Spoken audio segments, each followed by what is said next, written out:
Hi folks, I'm in the Botanic Garden of Heidelberg in Germany with its world-class collections of rare species. This here is Alyxia gynopogon, an Apocynaceae from Australia. It looks a lot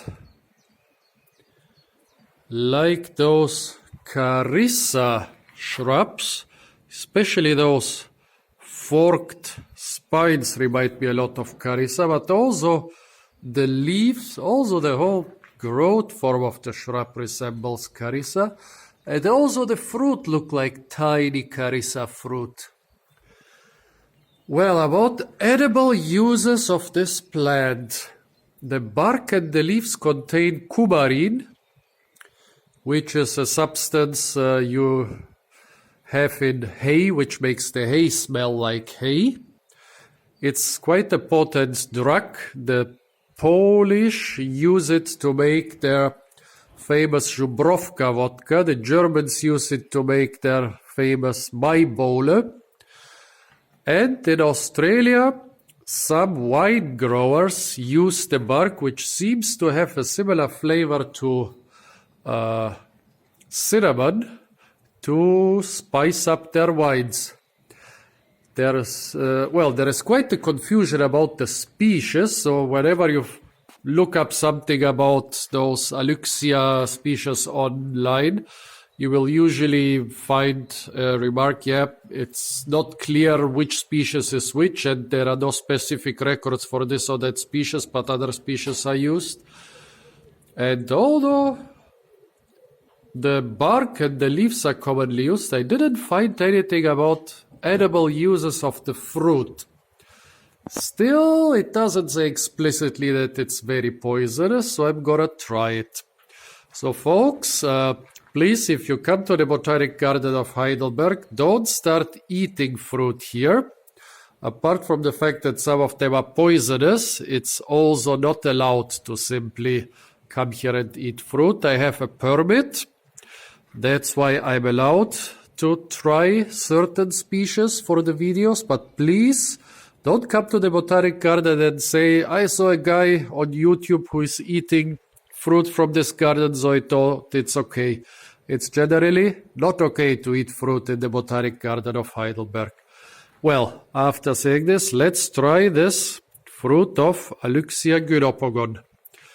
Yeah, quite typical for the Apocynaceae. There is the white, poisonous, milky sap.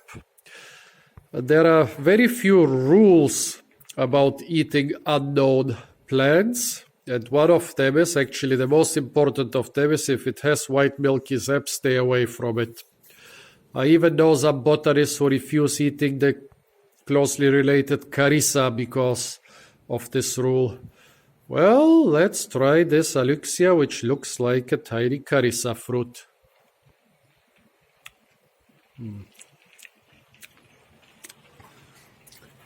Mild, slightly sour, slightly astringent, a tiny little bit sweet. A flavor like...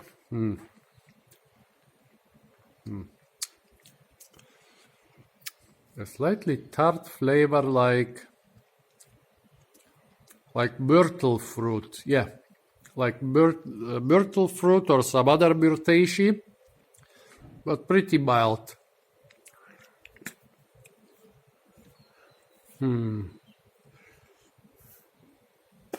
That's what the seed looks like. Quite an interesting shape. It's not round, but it's...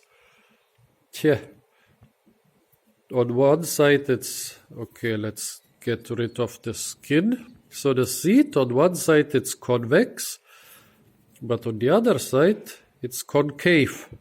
Almost looks like half of a seed, like one cotyledone of a seed, and not a whole seed.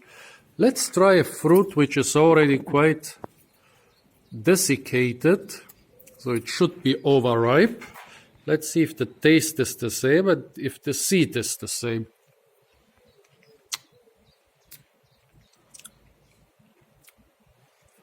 More sweet, drier. This one is, yeah, not as juicy. Have to chew more. And there are 2 seeds inside.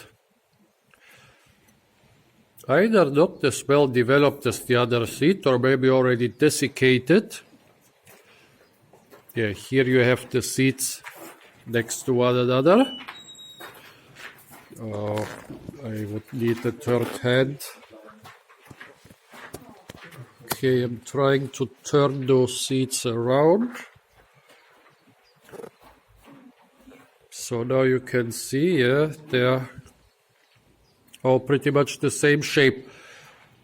Convex, meaning rounded on one side, and flat to concave, meaning caved in on the other side.